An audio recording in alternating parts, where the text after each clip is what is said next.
Thanks for joining me in another episode of The Diaries of June, my dear listener. I hope you're excited for another entry from Nana June's amazing turn-of-the-century life. Before we dive in, I wanted to thank you for sending your feedback about the podcast. One listener wrote in that the last episode reminded her of when she did a semester abroad in Prague. All the fantastic memories came flooding back and cheered me up in the middle of a terrible week, she wrote. I'm so happy to hear that it resonated with you.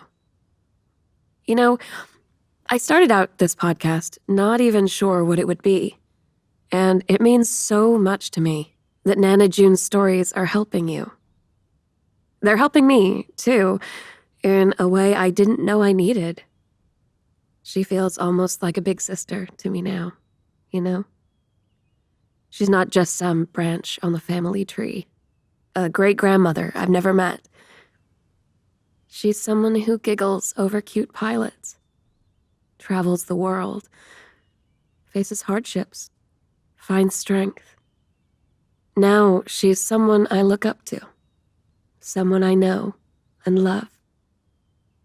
Oops, sorry, I'm getting off track. You're here to hear from Nana June, not Sappy Autumn. So for this episode, our theme is progress.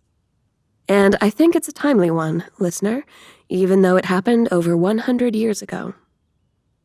Nana June is 22 in this entry, and decides to attend her first rally for women's voting rights in London. Can you imagine being part of that movement? It's amazing how far we've come, thanks to the women before us. And their allies, too. We owe them so much. What they went through. Well, you'll hear in the powerful entry. Oh, but before I start reading, let me tell you what I found bookmarking these pages. It's a pamphlet advertising jiu-jitsu lessons. Sounds random, right? Why did Nana June have a pamphlet for jiu-jitsu lessons saved in her diary? And in this entry in particular? On the back of the pamphlet, she'd written a single word. Intriguing. I agree, Nana June. What's this all about? Let's find out, listener. Sit back, relax, and enjoy the entry.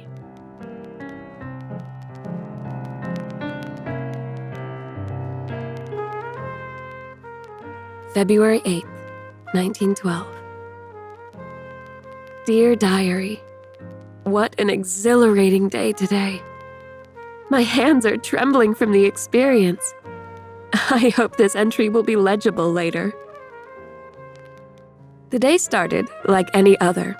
A cup of Earl Grey with the morning newspaper, sat by my window overlooking the street markets. Even with the window closed against February's chill, I could still hear the sounds of life from below. Maybe it was those lively sounds that put me in an adventurous mood. I had the day off, so I turned to the advertisements section of the paper to see what was happening around the city. The usual sales and auctions greeted me. There was mention of an ice skating rink, newly opened. The idea was cheery, but my two left feet didn't feel confident in the art of skating. I had no interest, nor the disposable funds, in dress shopping, sales or no sales, and was about to close the paper when a small advertisement in the corner caught my eye. Suffrage Rally, it read in capital letters. And in smaller print below, organized by the Society for Women's Voting Rights. This peaceful demonstration aims to educate our society and equalize women's voices. Join us. A few more lines went on to describe the where, when, and what, and, puzzling, listed jiu-jitsu among the day's activities. Later, I'd come to find out why. A suffrage rally, diary? Of course, I'd heard of the suffragettes. Their work started before I was born, and frequently made the papers as they proposed various measures for women's voting rights. I'm rather ashamed to admit that I never paid much attention to the rallies when I was in New York. I believe in the cause, of course, But, well, I was a preoccupied teenager. I suppose at 22, I'm barely more than a teenager now, but it feels like a dozen years have passed since I've been back in London. I'm a true adult now, and it's time I take responsibility for the changes I want to see in the world. That was the thought that got me halfway out of my chair before I'd even realized I'd decided to go to the rally. An adventure I'd wanted, and an adventure it would be. I finished the last of my tea, donned my winter layers, and made my way to the square where the rally was set to begin. Despite the rally's early start, the crowds were already gathering in number. As I approached the square, I could see a sea of hatted heads and protest signs rising from it. "Equal say," shouted one sign. "Our country too," exclaimed another. A magnificent banner proclaiming "Votes for Women" stretched across a makeshift podium in the center of the square. I felt a thrill of excitement, Diary, at seeing so many people gathered for the cause. And not just women, people. Husbands, brothers, fathers too, all joining in solidarity. It was breathtaking to behold, and I was so glad I decided to come. Along a fence at the far side of the square was a row of police officers. Some looking bored, some looking angry, but all looking intently at the crowd. One of the officers, whose pinched face seemed older than his peers, gripped the hilt of his bully stick as a protester passed close to him. I'd heard that such protests could sometimes turn violent. The papers were always keen to report on that. But I had to wonder how many perfectly peaceful protests went unreported. Certainly, the scene today was far from violent. But still, the sight of so many officers was unnerving. I made a mental note to keep my distance. I moved through the crowd, taking in the signs and chants. A group of young women toward the center had organized into a skipping rope circle. As they swapped in and out of the double dutch, they chanted voting slogans in rhyme. It was so catchy, I think I can recall it here now. 3 little women in white silk gloves cast their votes with country love. My life, my home, my worth, my rights. Equal say is in our sight. A young girl, no more than 10 years old, stood by the circle watching the women skip rope. She saw me looking at her and smiled shyly. "Is this your first rally?" I asked. She nodded. "Mine too," I told her.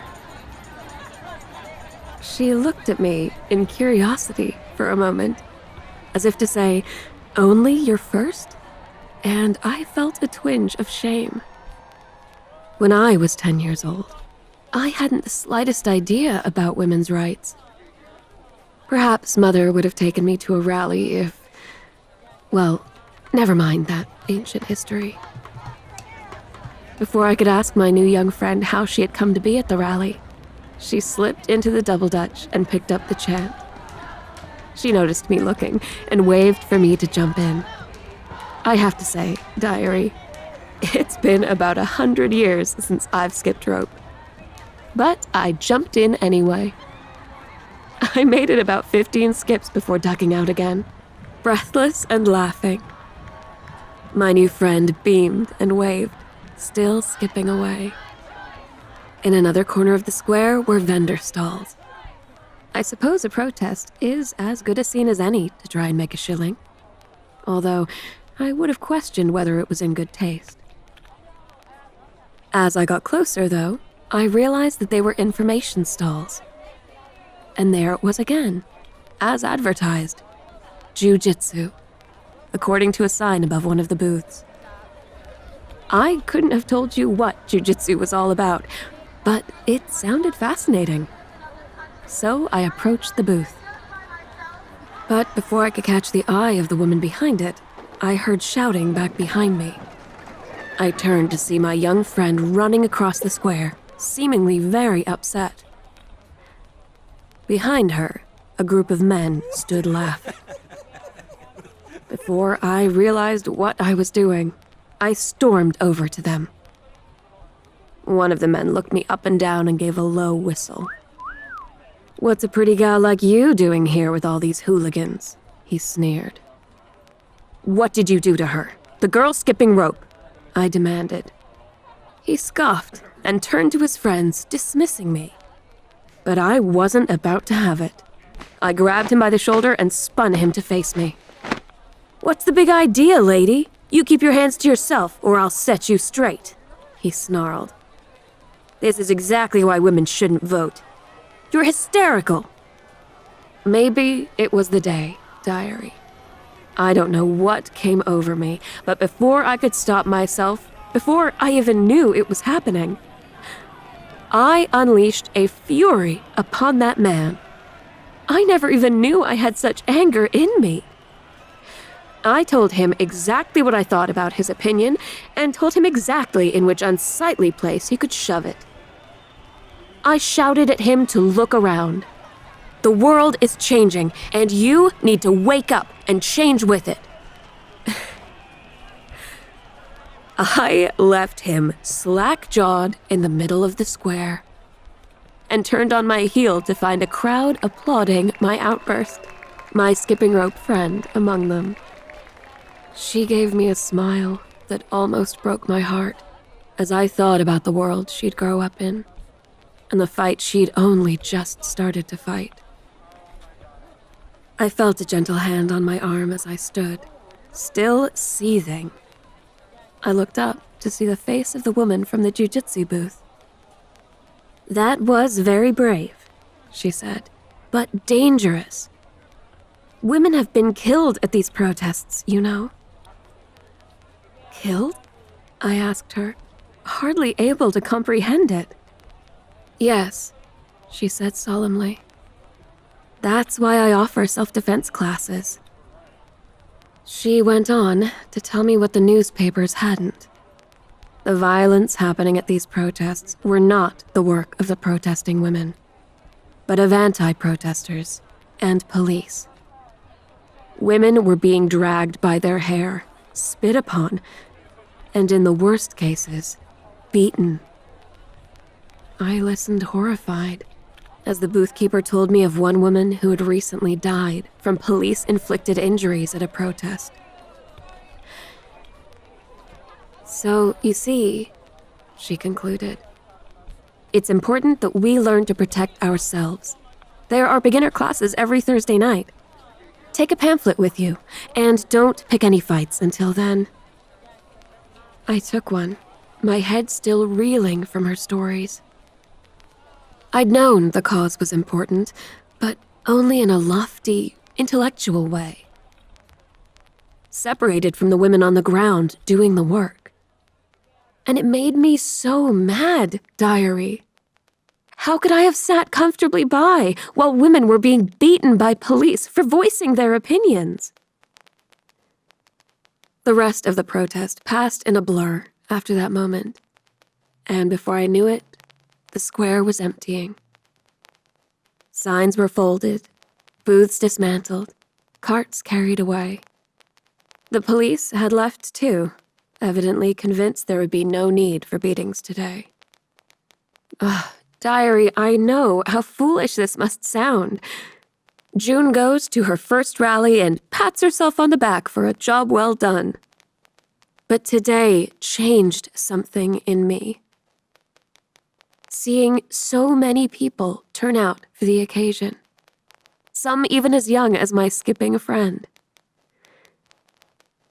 Hearing about what women have been going through in this 50-year fight. And that horrible man with his entitlement and disregard. I'm inspired. I'm incensed. I'm a whirlwind of emotion. But one thing I'm not is standing idly by. Not anymore. One thing I will not do is silence my voice. What did I tell you? Powerful, right? Nana June is such a boss. And I love how honest she is with herself. It was her first rally. Her first time really paying attention to the issue. And she not only owned that, she used it as fuel. There's a dozen more entries from the 10s and early 20s about her involvement in the suffrage movement, all stemming from this single day. She really put her money where her mouth was, didn't she? I know it's a far cry from rallying for women's rights, but I had a little feminist moment of my own recently, and I think I have Nana June to thank for it.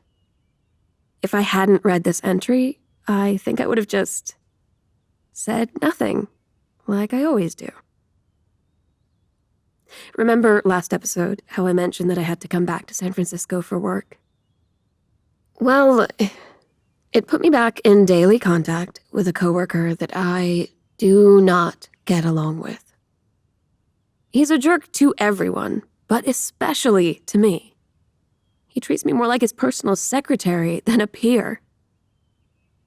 Like, I'll be in the middle of a client call, and he'll suddenly send me out to get him and his work buddies a complicated Starbucks order. I'm not an intern.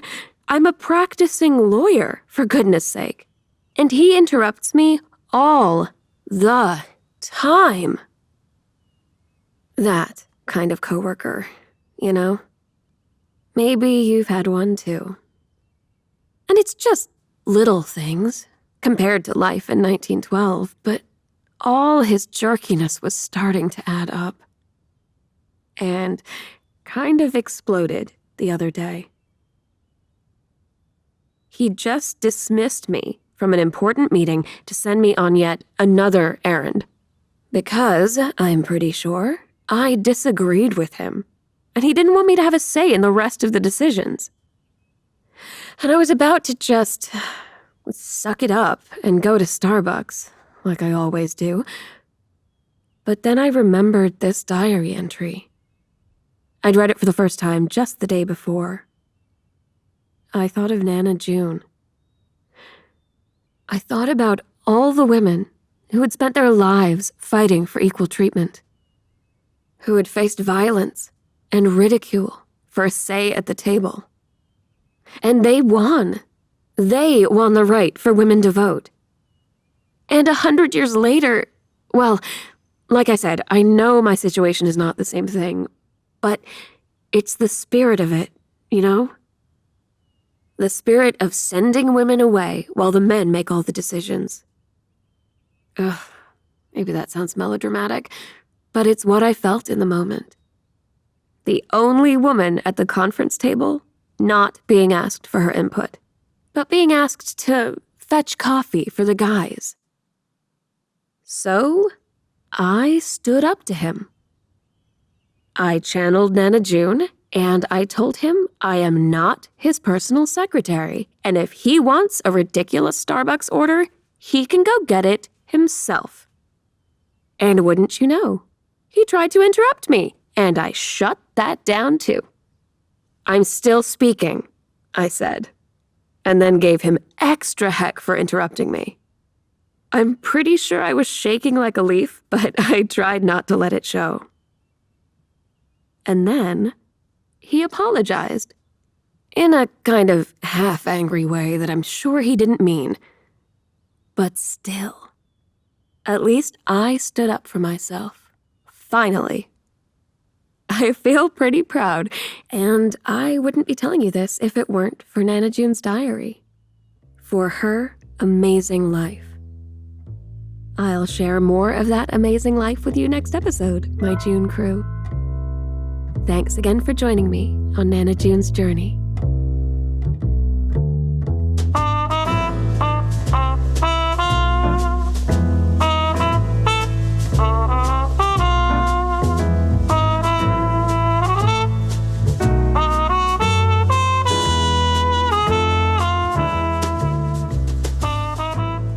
This This has been June's Journey, The Lost Diaries from Wooga.